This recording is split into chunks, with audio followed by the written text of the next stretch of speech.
በስመ አብ ወወልድ ወመንፈስ ቅዱስ አሐዱ አምላክ አቤቱ በታላቅ ጉባኤ ውስጥ እገዛልሃለሁ በብዙ ሕዝብ መካከልም አመሰግንሃለሁ መዝሙር 34 ቁጥር 18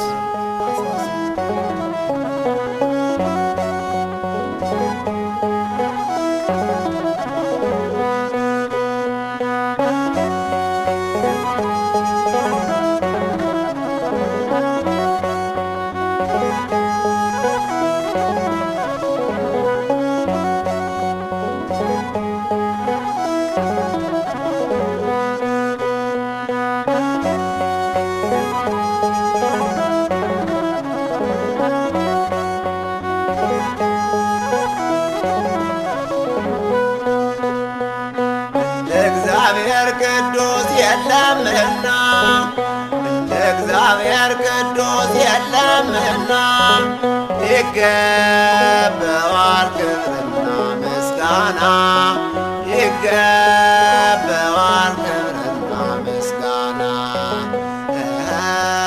ይገባዋል ክብርና ምስጋና ይገባዋል ክብርና ከሚያስቀይም በጥጋብ የሚያስቀይሙት ደግሞ ይበዛሉ ሲጣቁም ሲመቻች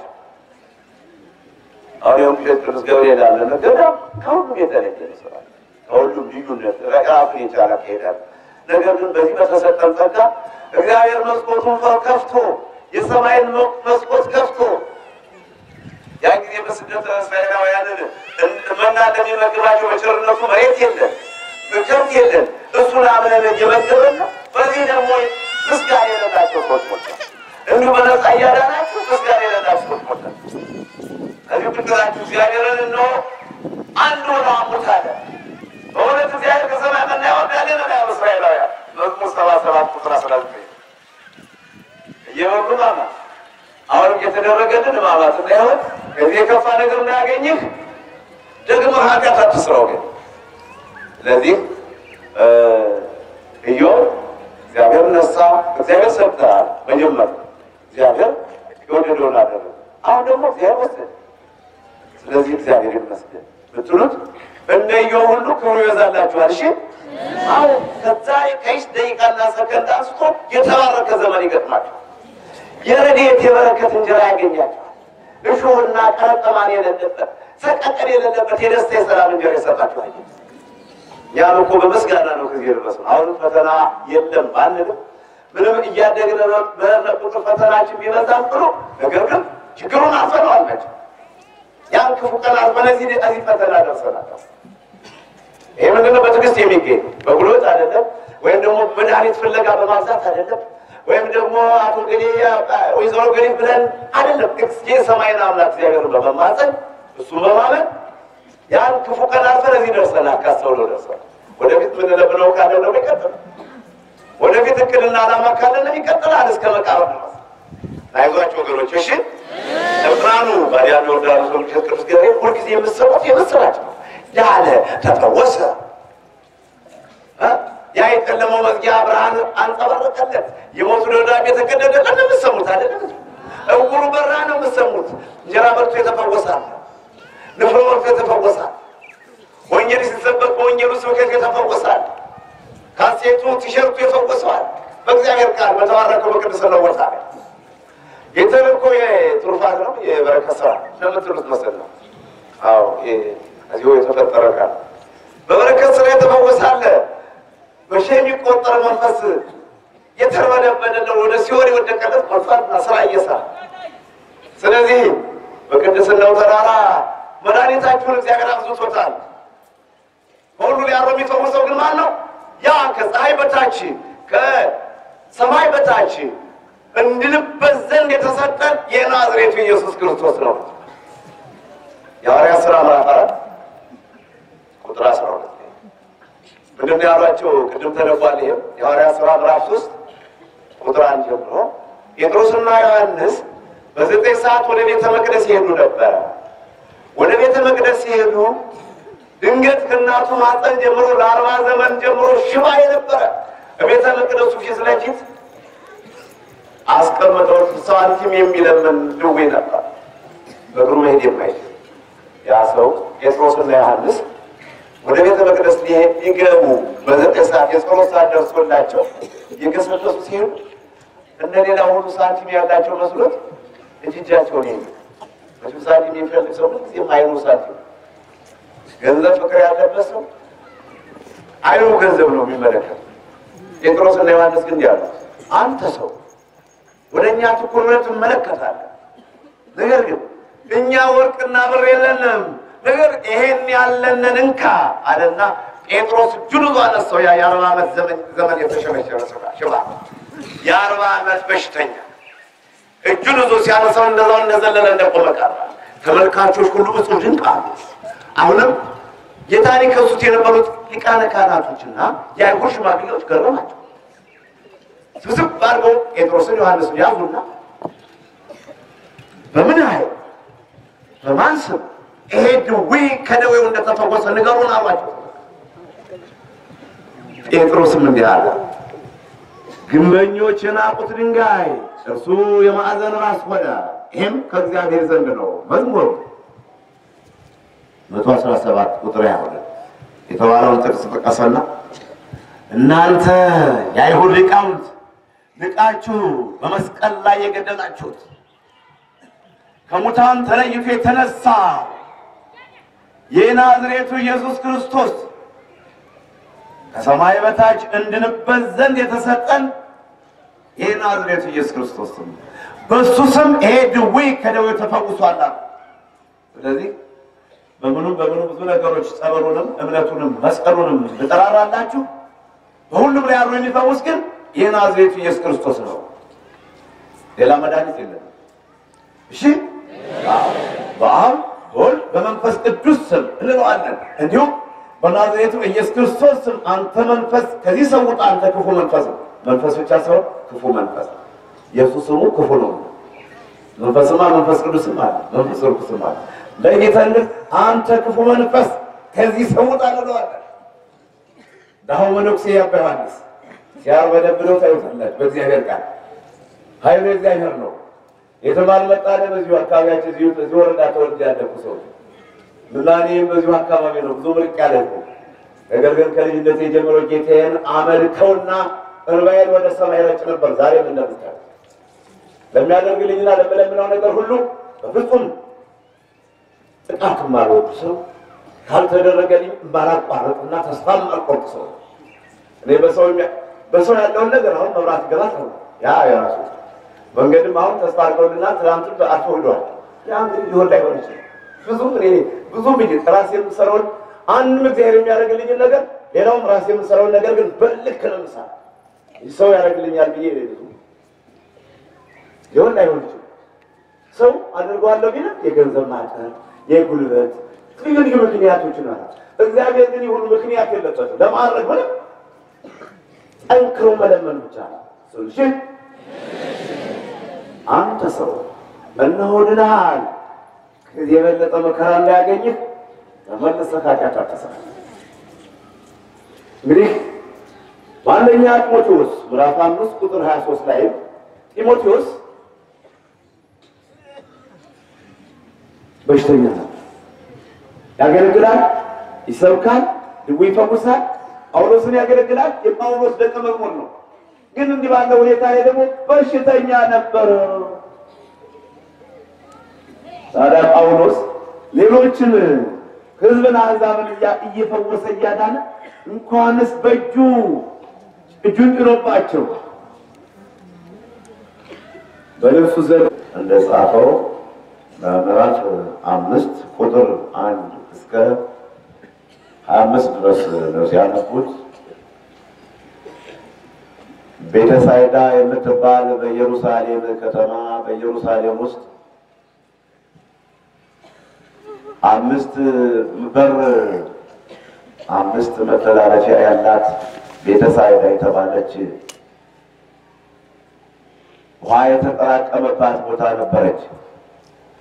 በዛች ቤተሳይዳ በተባለችው ቤተሳይዳ በተባለችው ቦታ የእግዚአብሔር መልአክ በወረደ ጊዜ ውሃው ይናወጥ ነበርና ውሃው በተናወጠ ጊዜም ጉልበት ያለው ወገን ያለው ሰው ፈጥኖ በመግባት ከማንኛውም ካደረበት ደዌ ይፈወስ ነበር። ዛሬ ባዲያም ዮርዳኖስ ወቅት ቅዱስ ገብርኤል አንድነት ገዳም ከውጭም ከውስጥም ከሩቅም ከቅርብም መነኮሳት ካህናትና እንዲሁም ምዕመናንና ምዕመናት እንዲህ ሰማይ በከዋክብት እንደሚጌጥ እንደሚዋብ እግዚአብሔር ሰማይን በከዋክብት እንደሚያስውበው ሁሉ ይህንን በሰንሰለታማው ተራራ ውስጥ ተራራውን አስውበን የምንገኘው ምሕረት ለማግኘት ነው። የእግዚአብሔርን ምሕረት ለማግኘት አይነ ምሕረቱን ተስፋ አድርገን በመጠባበቅ በውቅሸት ቅዱስ ገብርኤል አንድነት ገዳም እንገኛለን። ያቺ ቤተሳይዳ አይነ ስውሮች፣ አንካሶች፣ ሽባዎች በተለያየ በሽታ የተያዙት ሁሉ የቤተሳይዳን የጸበል ቦታ ዙሪያዋን ከበዋት ይገኛሉ። ምን ለማግኘት ነው? ምሕረት ለማግኘት። ግን የቤተሳይዳ የጸበል ቦታ የማጥመቂያ ቦታ እድል ፈንታው የእግዚአብሔር መልአክ በወረደ ጊዜ ብቻ ውሃው ሲናወጥ ዘሎ ይገባ ብቻ። ዘሎ ለመግባት አቅም ያስፈልጋል። አይነ ስውር ከሆነ ዘሎ መግባት አይችልም። አንካሳ ከሆነ ዘሎ መግባት አይችልም። እንዲያውም በጠንካራ በሽታ የተያዙ ሰዎች እድሉን አያገኙትም ማለት ነው። መለስተኛ በሽታ ያላቸው ዘሎ መግባት የሚችሉ ሰዎች ወይም ተቆርቋሪ አስታማሚ ያላቸው ሰዎች አሁን አስታማሚ የሌላቸው በየመናኸሪያው በየአስፋልቱ መኪና ሲደበድቡ ይታያሉ። አስታማሚ ያላቸው ናቸው በሐብል ታስረው በውቅሸት ቅዱስ ገብርኤል አንድነት ገዳም የአእምሮ ችግር የህሊና ሁከት የያዛቸው በተቆርቋሪ ዘመድ መጥተው ነው ያን የታሰሩበትን ሐብል በእጃቸው አንጠልጥለው እየመሰከሩ እየዘመሩ የሚሄዱ። ተቆርቋሪ ያላቸው በአልጋ መጠው ወድቀው አልጋቸውን ተሸክመው መሄዱ የውቅሸት ቅዱስ ገብርኤል አንድነት ገዳም 15 ዓመቱን አስቆጥሯል። ለዚህ እንግዲህ ተቆርቋሪ ዘመድ ያስፈልጋል።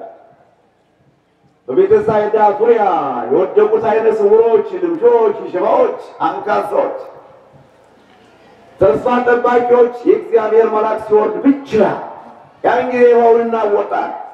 ውሃው ሲናወጥ ዘሎ የገባ ከማንኛውም በሽታ ድኖ ይወጣል። ይህን ተስፋ እየተጠባበቁ ከሚኖሩት 38 ዘመን ባልጋ እንደ ተዋን ተጣብቆ የሚኖር የ38 ዘመን በሽተኛ ወገን ዘመድ ተቆርቋሪ በማጣቱ መልአኩ ሲወርድና ውሃው ሲናወጥ ወሮሮ ወደ ውሃው የሚጥለው ስለሌለው ወለት እንደ እግዚአብሔርን ብቻ ተስፋ አድርጎ የሚኖር ሰው ድንገት ያ የቤተልሔሙ ሕፃን የቆሮንቶስ ባሕታዊ የግብፁ ስደተኛ ኢየሱስ ክርስቶስ በቤተሳይዳ ሲዘዋወር አንተ ሰው አለ ልትድን ትወዳለህን? አመቻቾ አስፈቅዶ ማዳን ልማድ ነውና እኔ አሁን ዛሬ ምንድን ነው የሚሻላቸው እላቸዋለሁ አይደል? ከአባቶቻችን የወረስነው ከመጽሐፍ ያገኘነው እንደወደድኩኝ ላድርግላችኋል። መቼም ቢሆን የሚደረገው በዚህ ቦታ ላይ የሚሰራው ስርዓት ሁሉ ለእናንተ የሚበጅና የምትፈልጉት መሆኑን አውቃለሁ። ነገር ግን አማክሬ አስፈቅጄ ነው ዛሬ እንባረክ ትሉኛላችሁ። እኔ እናንተ ለአገልግሎት ከፊታችሁ ቆምኩት የመንጋ ወረኛ ፊታችሁ በመቆም ዛሬ ቡራኬን ወስዱልኝ ይመባረክ፣ ዛሬ ንስሐ ጥምቀት ወስዱልኝ፣ ዛሬ የድነት ቀን ያድርጉልን ስትሉ እንደ ፈቃዳችሁ እኔ ላድርግ ብዬ ግን በእናንተ ላይ ስልጣን የለኝም። በብዙና ስልጣኑ የእናንተ ሆኖ ግን እናንተ ለማገልገል ብቻ እሺ ለማለት ነው። ከመስዋዕት መታዘዝ ይበልጣል እንዳለው ጌታ ኢየሱስ ክርስቶስም በቤተሳይዳ ወድቆ 38 ዘመን ተስፋ እየጠበቀ ይኖር የነበረው ያ መጻጉዕ የተባለ በሽተኛ ዛሬ መጋቢት 16 ነው 17 18 ነገ ገብርኤል ቀኗን መቁጠር ታውቃላችሁ። መጋቢት 18 2008 ዓመተ ምህረት በዓሉ በሰሞኑ የሚከበረው ወይም የሚታሰበው መጻጉዕ በመባል ነው። እግዚአብሔር ሲያድል ተመጣጣ ታሞ በመኖሩ ዛሬ ቀኑ በሱ ታሰበልኝ። እኔና እናንተ ስም ሳይታሰብ ያልፋል። ዛሬ በዚህም መጣ በዚያም ሄደ ጌታ ስለፈወሰው ነው። ከሱ መልካም ነገር ተገኝቶበት ሳይሆን ነገር ግን በዕለቱ በሱ ሲጠራ ይኖራል። የኛ ስም ደግሞ በምን ይጠራ ይሆን? ላ መጻጉዕ ባልጋ ተጣብቆ ሲኖር ጌታ ኢየሱስ ክርስቶስ ድውያንን እየፈወሰ ድውያነ ሥጋን በታምራት ድውያነ ነፍስን በኃጢአት የወደቁትን በትምህርት መንግሥተ ሰማያት ቀርባለችና ንስሐ ግቡ እያለ ያስተምራቸው ነበር። በሚያድን በደስ በሚያሰኝ ቃል በዚህ ጊዜ ኃጢአት ሲሰሩ የነበሩ ሰዎች ሁሉ ወደ ንስሐ እየቀረቡ እንደነ ዘኬዎስ በሉቃስ ወንጌል ምዕራፍ 19 ቁጥር 1 ላይ ዘኬዎስ ሆይ ና ከተራራው ከዛፉ ከሾላው ውረድ አለ። የቀራጮች አለቃ የነበረው ዘኬዎስ ጋር ቤቱ በመግባት ይሄም እንጂ የአብርሃም ልጅ ነውና መዳን ይገባዋል ብሎ እድሜ ልኩን ኃጢአት ሲሰራ የነበረውን መጻጉዕን ለንስሐ አብቅቶታል ኢየሱስ ክርስቶስ። በሉቃስ ወንጌል ምዕራፍ 7 ቁጥር 37 ላይ ያቺ በመንዘር በኃጢአት የኖረችው ሴት ከእስራኤላውያን ዘንድ የተጠላች ያያት ሁሉ የሚጠላት ሴት በኃጢአት ስትኖር ቀስ ብላ ገብታ ሽቶውን በእግሩ ላይ በመቅባትና እንባዋን በማፍሰስ በጠጉሯም እግሩን በማሸት አብረው ይመለከቱና ያዩ የነበሩ ሰዎች ኤማ ነቢይ ቢሆን ኖሮ እንዴት እችንን በኃጢአት የወደቀ የተጠላች ሴት ስትጠጋው ዝም ብሎ ይመለከት ነበር። ሰው መቼም ለሐሜት ነው የሚቀድመውና ስምዖን ሆይ አለው፣ አንተ ጠራኸኝ አስገባኸኝ፣ በክብር ብገባም እግሬን አላጠብከኝ። እቺ ሴት ግን እንባዋን እያፈሰሰች በጠጉሯ እግሬን አጥበዋል። አንተ ለራሴ ዘይት አላፈሰስክም፣ እቺ ሴት ግን ለመቃብሬ ሽቶን እየቀባችኝ ነው። ስለዚህ ይህ የወንጌል የመንግስት ወንጌል በተነገረበት ሁሉ የእሷ ስም አብሮ ሲነገር ይኖራል። ኃጢአተኛ ተብላ በእስራኤል ላይ የተጠላች ሴት እንዲሁ ጨክና በመግባት እግሩ ላይ ሽቶውን አፍስሳ እንባዋን በማፍሰስ በጠጉሯ እግሩን በማሸት ይቅርታ በመጠየቅ የሰራችው ኃጢአት እየቀዘቀዛት ማረኝ ጌታ ሆይ ብላ ይቅርታ በመጠየቅ ለዘመናት የሰራችው ኃጢአት ተደምስሶ የእሷ ስምም በወንጌል ተጽፎ ሲነገር ይኖራል።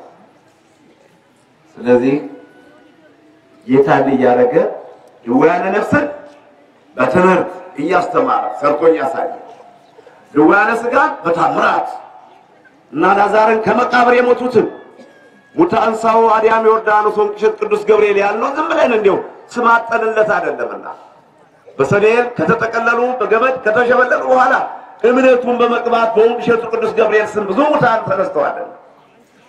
ይሄ ነው ዝም ብለን እንዲሁ ወፍ ዘራሽ ነገር አይደለም። እኛ ምንጠራው በዚህ ቦታ ላይ የሚደረገውን ነገር ሁሉ ብንጽፈው ምን ጸሐፊ ነው የሚጽፈው?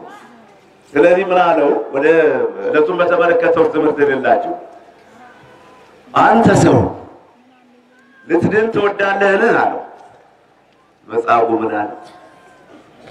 አረ ጌታ ሆይ የእግዚአብሔር መልአክ ሲወርድ ውሃው ሲናወጥ ወስዶ ከውሃው ከጸበል ቦታው የሚጥለኝ ሰው የለኝም እንጂ አለ መጻጉዕ። አዎ መዳን እወዳለሁ አለ። አልጋን ተሸክመህ ሂድ አለው። 38 ዘመን በአልጋ ተጣብቆ የነበረው መጻጉዕ በቃሉ ብቻ አልጋውን ተሸክሞ ሄደ። ዕለቱ ቅዳሜ ነበር። ይሄ ደግሞ አከራካሪ ነገር ፈጠረ። በአዲያም ዮርዳኖስ ወንቅሸት ቅዱስ ገብርኤል አንድነት ገዳም የብዙዎች ከሞት መነሳት፣ የብዙዎች ከደዌ መፈወስ፣ የብዙዎች በዓለም ላይ ያሉ ጠበብቶች ሳይንቲስቶች ተመራምረው መድኃኒት ያጡለትን ኤችአይቪን ያህል በሽታ ከኤችአይቪ መፈወሳችሁ፣ ብዙዎች ከተተበተባችሁበት ያጋንንት የሰይጣን የመተት መንፈስ መፈታታቸው ዲያብሎስ ስላደረባቸው የዲያብሎስ የግብር ልጆች መነጋገሪያ ሆኗቸው ወግሸት ይደፈን አባ ዮሐንስ ይሞቱ አባ ዮሐንስ ይጥፉ ለምን ያተርቱ የነበረ ሰይጣን በእነዛ ሰዎች ላይ ያደረ የኛን ሞት ሲመክር ያባል አሁንም ያ38 ዘመን ታሞ ባልጋይ ተጣውቆ የነበረው መጻፉ እንዴት ዳነ ብለው በመዳኑ እንደመደሰት ጻፎችና ፈሪሳውያን የአይሁድ ካህናት ሽማግሌዎች ተሰብስበው ጌታን ለመክሰስ ቀረቡ። ዕለቱ ቅዳሜ ነው። በዕለተ ሰንበት እንዴት ይፈወሳል? ዛሬ በእኔና በእናንተ የሚደረገው ይሄ በረሃ ነው፣ የቀና በረሃ። ታዲያ በዚህ ቦታ ላይ የመዳን ስራ ቢሰራበት እናንተስ ከደዌያችሁ ብትፈወሱ ለኔስ እግዚአብሔር በሌላ ያለው ስራው ቢሰራ ሽልማት እንጂ ኩነኔ ወይም ፍርድ ያስፈልጋል? መሸለም እንጂ ሞት መባል ያስፈልጋል እንዴ? በዚህ ቦታ ላይ ጌታም በዕለተ ሰንበት በቅዳሜ ለምስፈወሳሉና አንተ ሰው አሉ የተፈወሰ ማን ፈወሰ ብለው በደስታ እንደመመልከት አሁን ማን የፈወሰ አሳየን? የሰው ቅዳሜን ሽሯልና ሰንበትን ሽሯልና አንለቀውም ማለት ነው። ከፀሐይ በታች አዲስ ነገር የለም ይላል ጥበበኛው ሰለሞን። ትናንት ይደረግ የነበረው ዛሬ ይደረጋል፣ የዛሬው ነገ ይቀጥላል። ነፋስ ከሰሜን ወደ ደቡብ ይነፍሳል፣ ዙሮም ወደ መጣበት ይመለሳል አለ እየተወረወረ። ውሃዎች ከደቡብ ወደ ሰሜን ይፈሳል፣ ወደ ውቅያኖስ ይገባል፣ ዙረው እንደገና ደግሞ ወደ ምንጫቸው ይቻኮላል፣ ይፋጠናል። ሁሉም ስራውን አይተው እንደው ምናልባት ከሰው ስራ ፈት እንዳለ እንጂ ፍጥረቱ ሁሉ ስራ ለመስራት ወደ ኋላ ይደረጋል። ፀሐይ በምስራቅ ትወጣለች፣ በምዕራብ በመስኮቷ ትገባለች። እንደገና ወደ ምስራቅ ዙራ ደግሞ ያን የጨለማ መዝጊያ ከፍታ ብርሃን ታንጸባርቃለች። ከፀሐይ በታች አዲስ ነገር የለም። ሁሉም ነገር የሚሆነው ሁሉ ይሆናል። ጆሮ ከመስማት አይሞላም፣ አይን ከማየት አይጠግብም አለ በክብር ምዕራፍ 1 ቁጥር 1 እስከ 12 ነው ያነበብላችሁ። ስለዚህ ወገኖቼ ለምን በዕለተ ሰንበት ፈወሰ? ያን ሰውዬ አምጣልን ንገረን አሳየን አሉ። ያ ሰውዬ ደግሞ ከደስታው የተነሳ ማን ይፈውሰው አላየውም ነው። ተነሳ አልጋውን ተሸክመህ ሲለው አልጋውን ተሸክሞ ይሄድ ወይስ ያን ሰውዬ ቆሞ ሲመለከት ይሆን? አሁን እናንተ ስትድኑ ደግሞ ይዘ ይመስሏችሁ አይደለም? የሚመጣ ነው የሚመስላችሁ ያለሽ። እንዲያውም በተለይ ገበሬው ክፍል ወጣቱ ገበሬ ብልጥ ነው። አይ መስክር የማድኛ ያለው ብዬ ከሄድኩ ይይዘኛል ይልና ድምጡን አጥፍቶ ሁልክ ነው ስለቱንም አይሰጥ። ደግሞ ያችን የተሳላትን 1 ብር ለዛሬ ዓመት ነው ለምን ብሬን ሰጥቼ ከርኩማ በሽታ ይመለስብኛል ብሩ ሲል ገብርኤል ሲጠብቀኝ እንዲከርሚልና አንዷን ብር ዟት ነው የገበሬ ብልጣት። በጥር አካባቢ ድኖ እንደሆነ የታሳስ ገብርኤል 1 ብር ይመጣል ይላል። 1 ዓመት ሙሉ ሲጠብቀው እንዲኖር ጌታን መብላት ሊይዘው ነው።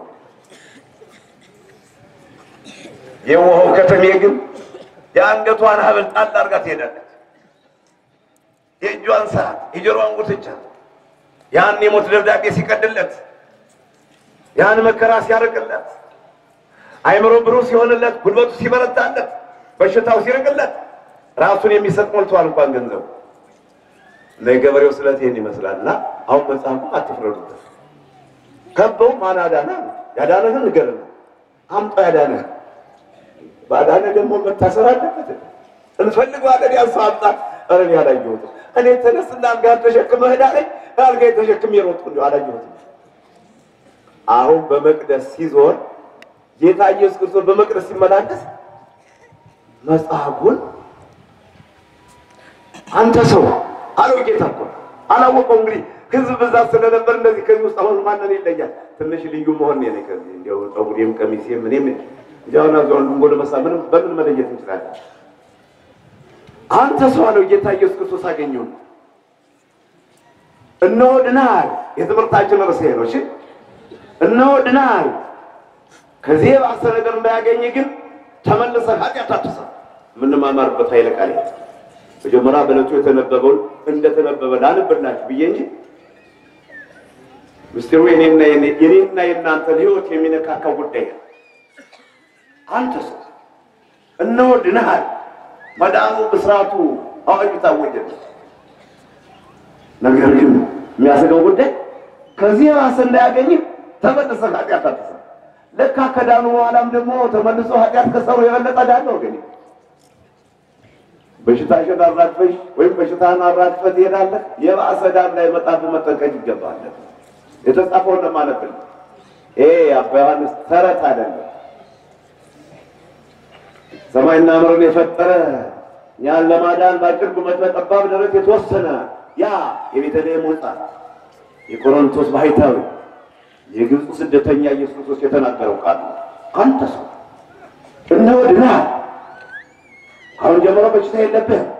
ሆኖም የባሰ ችግር እንዳይገጥምህ፣ የባሰ መከራ እንዳያገኝህ፣ የባሰ ስቃይ መቅሰፍት እንዳይመጣብህ ተመልሰህ ኃጢአት አትስራ። ያ ሰውዬ ሊያስችለው ነው ታዲያ እንዴ ለካ የሰውዬ ያዳነኛልና በጦር የተወጋ ጦሩ እስኪመዘዝለት እንደሚቸኩል እችን ወሬ ለከሳሾቹ ለመንገድ ልቡን ደግፎ ይወርድ ነው። ለዚህ አይነት ብዙ ሰዎች አላችሁ፣ ተደርጎላችሁ ውለታ የሌላችሁ ብዙ ሰዎች ድነው እንዳልዳኑ፣ ችግራቸው ተቀርፎላቸው ችግራቸው እንዳልተወገደ ያንን ችግር ከይሁን ችግርን አራጭውን ሰው የሚኮንኑ ብዙ ሰዎች ሞልተዋል። እየመጣ ሄደ ከነገር ካወቀውና ከነገረ በኋላ ሄደ ወደ ጠየቁትና ማን ነው ያዳነ ሲሉት ወደ ነበር እንዴ ያዳነ ለካ ያ ሰው ነው አለና ተቆምበት ጀመረ። እንዲከሱት ነው የፈለገው። እሱ እንዲከሰስ ነው ምስክር ሆኖ የቀረው። ይሄም አልበቃ ጌታችን ኢየሱስ ክርስቶስ በዕለተ ዓርብ በመስቀል ላይ በተሰቀለ ጊዜ እዛው ሲያንገላቱት በሰንበት ለመፈወሱ ምስክር ሆኖ የቀረበ ማን ነበር? መጻጉ ነበር የቀረበው።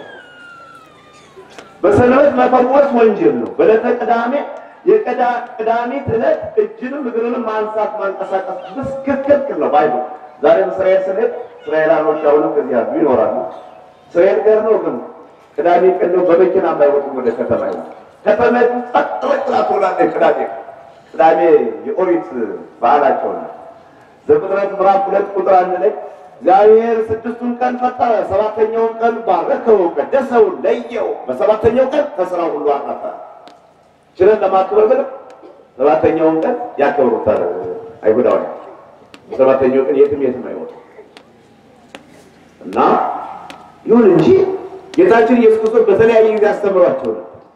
እናንተ አህዮች፣ በቅሎች፣ በሬዎች ያላችሁ ሰዎች በግ ከዛቃችሁ ግን ፈትታችሁ ወደ ውሃን ታጠጡ ተወስኑት የለም። ኤስ ወይስ እችስ በዲያብሎስ ታስራ ተተርትራ የኖረችውን እኔ ከታሰረችበት ብፈታት ምንድን ነው ኃጢአት እያደረገ ያስረዳቸው ሊገባቸው አልቻለም እንጂ ሉቃስ ምዕራፍ 10 ምዕራፍ 13 ቁጥር 10 ላይ አንዲት 18 ዘመን በሰይጣን ታስራ ወገቧ ጎብጦ ሰውነቷ ተጨማዶ የምትሰቃይ ሴት ነበረች። ወንጌላዊ ሉቃስ እንደጻፈው ጌታችን ኢየሱስ ክርስቶስ አያትና አንቺ ሴት ከታሰርሽበት የሰይጣን ማሰሪያ ተፈተሻል አላት። ወዲያውም ቀጥ ብላ እንደማንኛውም ሰው ቆመች። አሁንም በዚህ ጊዜ ዕለቱ ቅዳሜ በመሆኑ ከሰሱ። እናንተ በጋችሁ፣ በሬያችሁ፣ ላማችሁ፣ አህያችሁ ከዛ አውጥታችሁ አታጠጡትም? እኔስ 18 ዘመን በበሽታ የደቀቀች በሰይጣን የታሰረች ከታሰረችበት የሰይጣን ማሰሪያ ትፈታት ምንድን ነው? የሰው ልጅ የሰንበት ጌታዋ ነው አለ ኢየሱስ ክርስቶስ። ማቴዎስ ምዕራፍ 9 ቁጥር 9 ሌዊ የተባለው ማቴዎስ በተመረጠ ጊዜ እንዲሁ ከኃጢአተኛ ቤት ገባ ብለው ጠይቀውት ነው። ጌታችን ኢየሱስ ክርስቶስ ከኃጢአት ብቻ በቀር የሰራውን ስራ ሰርቶ ነው ያለፈው። በመጠን ኃጢአት ብቻ አላሰበም። ይህ ሰውን ለማዳን ለመፈወስ ለማስተማር ገደብ የለውም።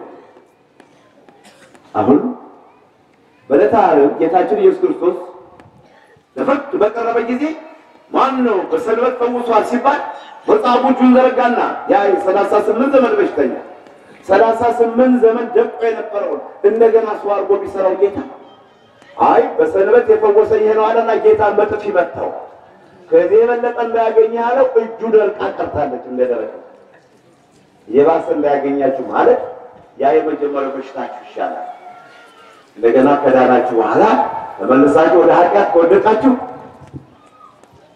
ሁለተኛ ጴጥሮስ ምዕራፍ 2 ከቁጥር 20 ላይ ንስሐ ከገቡ በኋላ የወንጌሉ ቃል ከገባቸው በኋላ ሰማያዊ ምስጢር ከተገለጸላቸው የክርስትናው ዓላማ ከገባቸው በኋላ ይቅር በለን ብለው ጌታ ቀረቡ በኋላ ተመልሰው ኃጢአት ለሚሰሩ ሰዎች የንስሐ ጊዜ የላቸውም። ወገኔ ይረጋበት። አሁን ንስሐ ከገባችሁ እንዲህ ከተማራችሁ ባለመማር የሚደረገው ጥፋት እንዳይደለ ተምራችሁ አውቃችሁ ንስሐ ገብታችሁ ይቅር በለን ብላችሁ ተመልሳችሁ ኃጢአት ከሰራችሁ ለንስሐ ጊዜ የላቸውም አለና እንዲህ የሚያደርጉት ሰዎች ጴጥሮስ በምን መሰላችሁ? ሪያ ታጥባ ተደቃርቃ እንደገና በጭቃ ትንከባለላለች። እንዲህ አይነት ሰዎች እንዲህ ናቸው። ታጥቦ ጭቃ ውሻ ወደ ጥፋቱ ይመለሳል። ንስሐ ገብቶ ኃጢአት የሚሰራ ሰው እንደዚህ እንደ ውሻው ማለት ነው። ውሻ ወደ ጥፋቱ ይመለሳል። ጅል ኃጢአተኛው ሰው ደግሞ ድሮ ንስሐ ከገባ በኋላ ወደ ኃጢአት ይመለሳል። እና ሐዋርያው ጳውሎስም ለዕብራውያን ሰዎች ምዕራፍ 6 ቁጥር 4 ላይ የሚጥልባትን ዝናብ እየተቀበለች የማታፈራ መሬት ፍሬ የሌላት መሬት የተረገመች ናት። አሁንም ንስሐ እየገቡ ይቅር በለን ብለው ይቅርታ ጠይቀው ንስሐ ከገቡ በኋላ ተመልሰው ወደ ቀድሞ ኃጢአታቸው የሚመለሱ ሰዎች ለንስሐ እድል ፈንታ የላቸው ብሎ ዕብራዊ ምዕራፍ 6 ቁጥር 4 እስከ 12 ጽፎታልና እንግዲህ ምስጢሩ ከገባችሁ ከጊዜያችሁ ተባርኮላችሁ እነሆ ድነሃል። ከዚህ የባሰ እንዳያገኝህ ኃጢአት አትስራ በተባለው ወገኖች ሁላችሁም ተስፋ ፈላጊ ናችሁ። ሁላችሁም ታማችሁ የመጣችሁ ናችሁ። ዛሬ ይሄ ቀን እኔና እናንተን ለመማማር የተመቸ ቀን ነው። ምንጊዜ እንዲሆን የሚያግደን ባይኖርም የ38 ዘመን በሽተኛው ድኖ አልጋውን ተሸክሞ እንደሄደ ዛሬም ባልጋ መጣችሁ አልጋችሁን ተሸክማችሁ እየሄዳችሁ ግን የዳናችሁት መልካም እንድትሰሩ እንጂ ኃጢአት እንድትሰሩ አይደለም። የዳናችሁት ሂዳችሁ ሰው እንድትበቀሉ አይደለም። የዳናችሁት ሂዳችሁ እንደገሌ ቤት ስራ እንደገሌ ብላችሁ በቅናት መንፈስ ጓደኛችሁን እንድታጠፉት፣ ቤቱን እንድታፈርሱት፣ ትዳሩን እንድታባትሉበት አይደለም። በቀሪ ጊዜያችሁ ያዳናችሁን አምላክ እያሰባችሁ እንድትሰግዱ እንድትጸልዩ ነው። ጌታችን ኢየሱስ ክርስቶስ አንድ ጊዜ ለስብከት በሚዘዋወርበት ሰዓት በሉቃስ ወንጌል ምዕራፍ 17 ቁጥር 12 እስከ 20 10 ለምጻሞች ቀረቡና ጌታ ሆይ የዳዊት ልጅ አድነን እያሉ እየተንበረከኩ ቀረቡለት። አድነን የዳዊት ልጅ ከዚህ አስቀያሚ አስጠያፊ የለምጽ በሽታ አድነን እያሉ ነበር የሚወድቁ የሚነሱት። እርሱም ጥያቄያቸውን ሰምቶ ከደዌያቸው ፈወሳቸው። ሂዱና ራሳችሁን ለካህን አሳዩ አላቸው። ጌታችን ኢየሱስ ክርስቶስ የሁሉ ጌታ ደረጃችን ጠብቆ እንድንከባበር ይፈልጋል። እርሱ ነው ያዳነ። ነገር ግን ራሳችሁን ለካህን አሳዩ። ካህናት መከበር እንዳለባቸው፣ የካህናትን ስልጣን፣ የካህናትን ደረጃ፣ የካህናትን ከፍታ፣ ሰማያዊ ስልጣን እንዳላቸው ለማመር የታሰሩትን እንዲፈቱ፣ ባጋንን በሰይጣን የተተበተቡትን እንዲያድኑ፣ እንዲባርኩ ስልጣን መኖሩን ሲገልጽ ሂዱና ራሳችሁን ለካህን አሳዩ አላቸው። በዚህ ጊዜ ሁሉም ከለምጽ ከበሽታው ተፈውሰዋል። 9 እንዳለ ጠፉ። አንዱ መጣና ጌታችን ኢየሱስ ክርስቶስ ፊት ይንበረከክ ነበር። አንዱ ብቻውን መጡ። የተፈወሱ 10 ናቸው። 9ኙ ሴት ሄዱ። ከዚህ ልዩ ወገን ከሆነ ከሳምራዊው በቀር እነዚያ 9ኙ አይሁዳዊ የት ሄዷል? ድናችሁ አሁንም ቢሆን መጣችሁ መመስከር ያስፈልጋል። ሉቃስ ምዕራፍ 17 ቁጥር 17 ላይ 10 ድነው አልነበረም? 9ኙ የት ሄዱና ይህ ልዩ ወገን የሆነ ሳምራዊ መጥቶ ምስጋና እሱም እንዲህ አለው፣ አንተ ሰው እምነትህ ጠንካራ ነው፣ ተነስ ድነሃል አለና በምስጋና አሰናብቶት።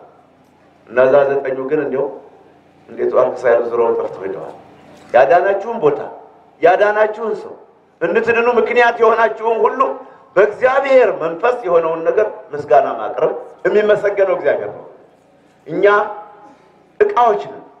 ለዚህ ጉዳይ እግዚአብሔር የኔን ልብ አጠንክሮ ስንት ጀግና እያለ ስንት ደፋር እያለ ስንት ባላባት ስንት ባለሀብት እያለ እኔ እንዳሁን አንስቶ ለዚህ ስራ ለዚህ አገልግሎት ማዘጋጀት ማለት እግዚአብሔር ስራውን ሰራ እንዲባል ሲፈልግ እሱ ምስጋና ባይፈልግማ ጠንካራውን ባላባቱን ባለቆቱን አንስቶ ነበር ይሄን አይነት ታሪክ የሚሰራ።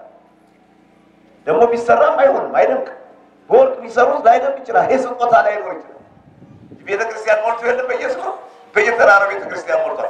ለምን? አሁንም ቢሆን ሌላ ቦታ ተነስተ ብትሰራ እንደኛ ተነስቶ ብዙ ስራ የሚሰሩ ብዙ ቤተክርስቲያን የሚያቋቁሙ ሞልቷል። ግን ወንሸት መሆን አልተቻለም። ስጦታው ጌታ። ስለዚህ እግዚአብሔር ስራውን ሊሰራ ሲፈልግ ደካማውን ያነሳል፣ ደካማውን ያጠነክራል። ነገር ናችሁ? አዎ። እነሆ ድነሃል፣ ተመልሰህ ከዚህ ከፋ እንዳያገኝህ ታቀርብ። መታመም ስጋ ለብሶ የማይታመም የለም። ስለመታመማችሁ አትጨነቁ። ትድኑ ዘንድ እግዚአብሔር የምንድንበትን ምክንያት አድርጎታል። አሁን ለማስታመም የመጣ ወይም ታሞ የመጣው ለመዳን ወይም ለማዳን ወይም ድኖ ሲሄድለት ብቻ ለማየት ነው የምትጓጉ። ከዛ በኋላ ያለውን ጣጣ ነው ማሰብ። ለዚህ ራሳችሁን ለእግዚአብሔር አስረክቡ።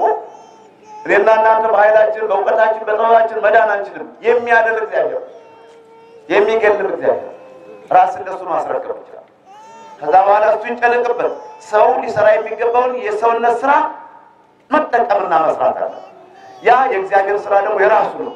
አማካሪም የለው፣ ተግቶ መጸለይ ብቻ ነው። ቅድም ሲነበብ እንደሰማነው ደስ ያለው ቢኖር ያመስግን፣ ያዘነ የታመመ የተቸገረ ቢኖር ይጸልይ። የቅዱሳን ጸሎት ግዳጅ ታደርጋለህ። የጻድቃን ጸሎት ድውይ ትፈውሳለህ። የታመመ ማንኛውም ሰው ቢኖር ራሱን ለካህን ያስፈርድ፣ ወደ ካህናት ወደ ቤተ ክርስቲያን ካህናት ቀሳውስት ይባርኩት፣ ይጸልዩለት፣ ይጥመቁት። ሮሜ ማለት ያዕቆብ ምዕራፍ 5 ቁጥር 13 ቅድም ሌሊት ተነቧል። ይሄ ምንድን ዛሬ ስለመጻጉ በሚነሳው ምንባብ ላይ ያዘናችሁ፣ በሽታ የጸናባችሁ፣ ባጋንንት የተተበተባችሁ፣ በሰይጣን የታሰራችሁ ሁሉ ጸልዩ፣ ለምኑ፣ ያዘነ ቢኖር ይጸልይ ተብሏል። ከስራታችሁ የተፈታችሁ፣ ከደዌያችሁ የዳናችሁ፣ ዓይናችሁ የበራላችሁ፣ ጉልበታችሁን ደግሞ የጠነከረ የበረታላችሁ ደግሞ እንደ ዋልያ ከስራታችሁ የተፈታችሁ ደግሞ አመስግኑት። ደስ ያለው ቢኖር ያመስግን ይላል። እነዚያውም ደግሞ የታመመ ቢኖር ለቤተ ክርስቲያን ካህናት ከቀሳውስት ከካህናት ሁሉ ይባረክ፣ ይጸልዩለት። የጻድቅ ሰው ጸሎት ግዳይ ታደርጋለች ብሎ ነው ሐዋርያው ያዕቆብ። ከዚህ አያይዞ ኤልያስ እንደኛ ሰው ነበረ። ዝናብ እንዳይጠባ አጥብቆ ጸለየ። 3 ዓመት ከ6 ወር ሰማይ ተከፈተ። እንዲጥል አጥብቆ ጸለየ፣ ዝናብ ጣለ ብሎ እስከ ቁጥር 17 ይወጣል። ስለዚህ ያዘናችሁ አልቅሱ፣ ንገሩት። የራማው መልአክ ቅዱስ ገብርኤል ይባርካችኋል። ደስ ያላችሁ አመስግኑት፣ ስገዱለት፣ አስፈላጊውን ነገር አድርጉለት። ዝም ብሎ የምናመልከውን አምላክ ዝም ብሎ መሄድ አይደለምና አስፈላጊ ነገር ማድረግ አለበት። ለዚህ ቦታ ላይ ብንደክምበት እኮ ነው ይሄን ሁሉ ዝም ያለው። አሁን ደግሞ የበለጠ ብንደክምበት የበለጠ ነገር ብናደርግ የበለጠ ስራ ብንሰራ የበለጠ ያድናል።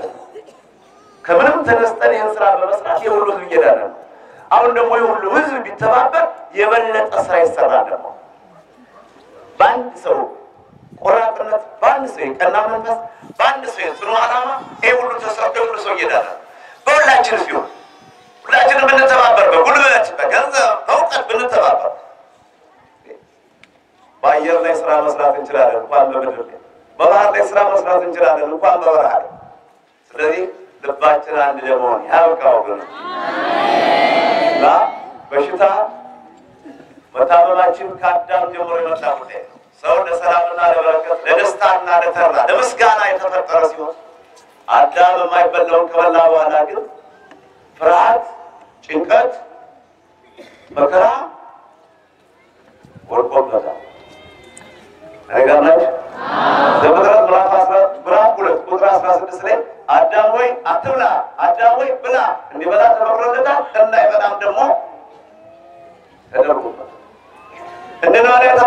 አለ። ዛሬ እንደውም ጾም ነው፣ አብይ ጾም። እንድንጾመው ተፈቅዷል፣ መጾም አለብን። ጌታ ኢየሱስ ክርስቶስ በቆሮንቶስ ገዳም የጾመው ጾም ነው። ሕግም የሕግ መጀመሪያ ጾም ነው። አዳምን በገነት ከፈጠረው በኋላ ይህን ብላ ይህን ግን አትብላ ብሎታል። ነገር ግን ለሰው ልጆች ለአዳምና ለሔዋን ሕግን ለማፍረስ ዲያብሎስ አነሳሳቸውና የሚበላውን አስቶ ጥሩ ነገር የማይበላውን ሞትን ትሞታላችሁ የተባሉበትን በሉ። ከዛ በኋላ በሰው ልጅ ላይ ሞት ሰለጠነ። እኔ ጋር ናችሁ? እኔ ጋር ናችሁ? ሞት በሰው ልጅ ላይ ሰለጠነ። ሕግ በሌለበት ሰዓት ላይ ያለ ሐዋርያው ጳውሎስ ለሮሜ ሰዎች በጻፈ በምዕራፍ 7 ላይ ቁጥር 12 ሕግ በሌለበት ሰዓት ላይ ኃጢአት መውት ነበር አለ። ነገር ግን አታድርግ የሚለው ነገር ከተሰራ በኋላ ኃጢአት እንደገና ሕያው ሆነኛ ሞት። የሰው ልጆች ኃጢአትን በመስራት በኃጢአት ሞት። ኃጢአት በእኛ ላይ ሰለጠነ ባለም ላይ ነው እና አዳም ትእዛዝን ከተላለፈ በኋላ ሕግ ሳይኖር አዳምና ሔዋን በገነት ጥሩ ኑሮ ይኖሩ ነበር። ያንን ከበሉ በኋላ ግን ብርሃናቸው ተገፈፈ፣ ፍርሃት ወደቀባቸው። አሁንም በሰው ልጅ ላይ ሕማም፣ ድካም፣ የኃጢአት በሽታ እንዳለ ማወቅ አለበት። ያንዳንዱ የሰው ልጅ የሚታመምበት ምክንያት አለ።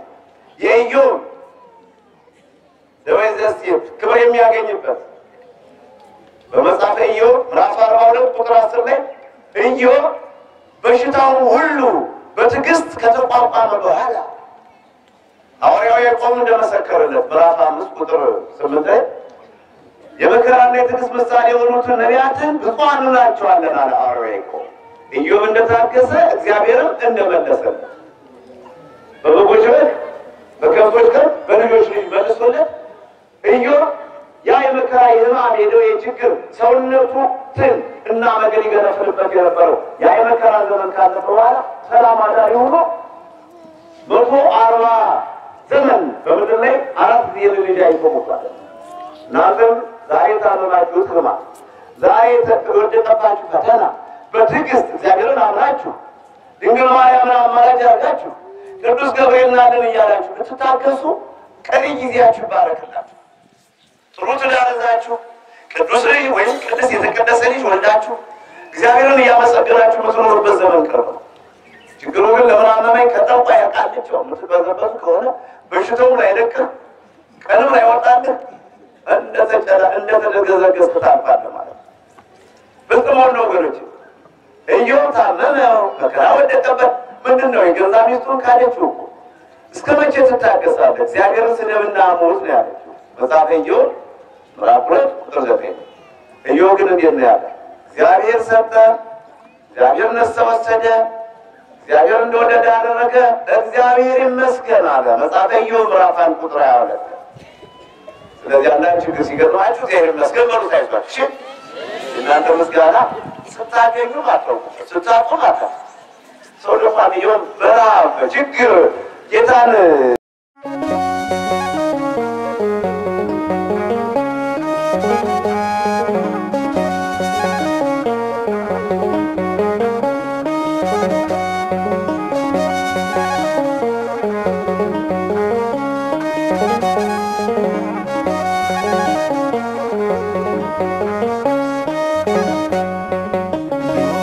በእግዚአብሔር ደስ ይበለን፣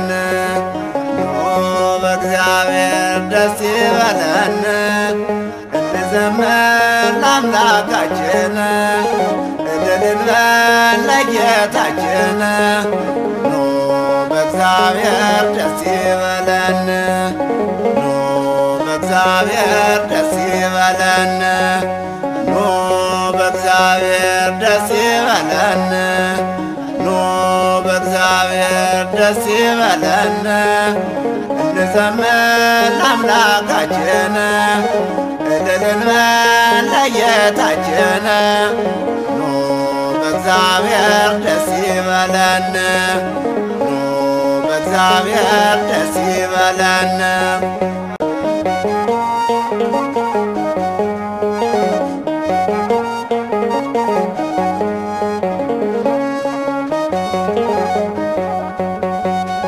ከበሮውን አስነክቶን ዘምር ዘምር አለኝ። ተስፋዬ ባንተ ነው ሌላም ተስፋ የለኝ። ዝማሬውን አንሱ ጸናጽሉን አምጡ፣ ደስ የሚያሰኘውን በገና ምረጡ። ኑ በእግዚአብሔር ደስ ይበለን፣ ኑ በእግዚአብሔር ደስ ይበለን። እንዘምር ለአምላካችን እልል እንበል ለጌታችን። ኑ ለእግዚአብሔር ደስ ይበለን፣ ኑ በእግዚአብሔር ደስ ይበለን።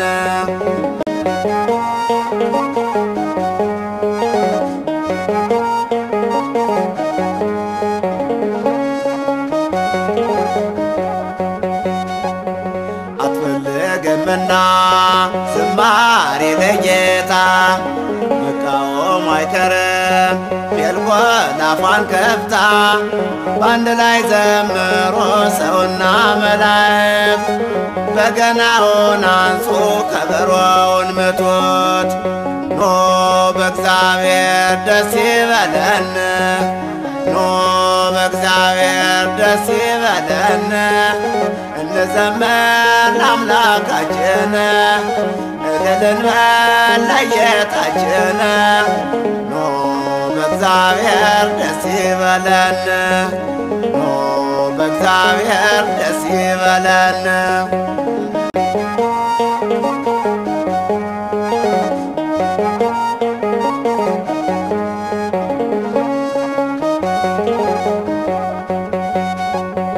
አለኝ ዘምር ዘምር አልተውም ዝማሬ፣ ጋሻ መከታዬ አለኝታዬ ክብሬ።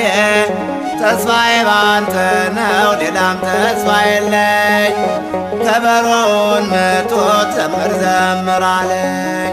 ኑ በእግዚአብሔር ደስ ይበለን፣ ኑ በእግዚአብሔር ደስ ይበለን። እንዘምር ለአምላካችን እልል እንበል ለጌታችን። ኑ በእግዚአብሔር ደስ ይበለን፣ ኑ በእግዚአብሔር ደስ ይበለን።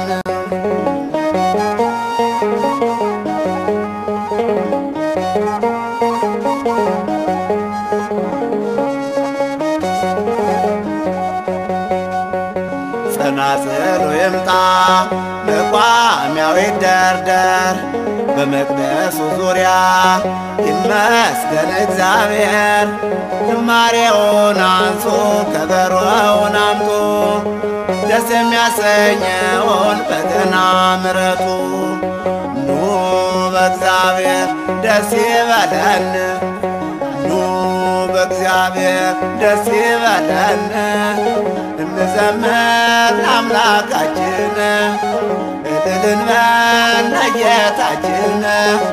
ኑ በእግዚአብሔር ደስ ይበለን፣ ኑ በእግዚአብሔር ደስ ይበለን።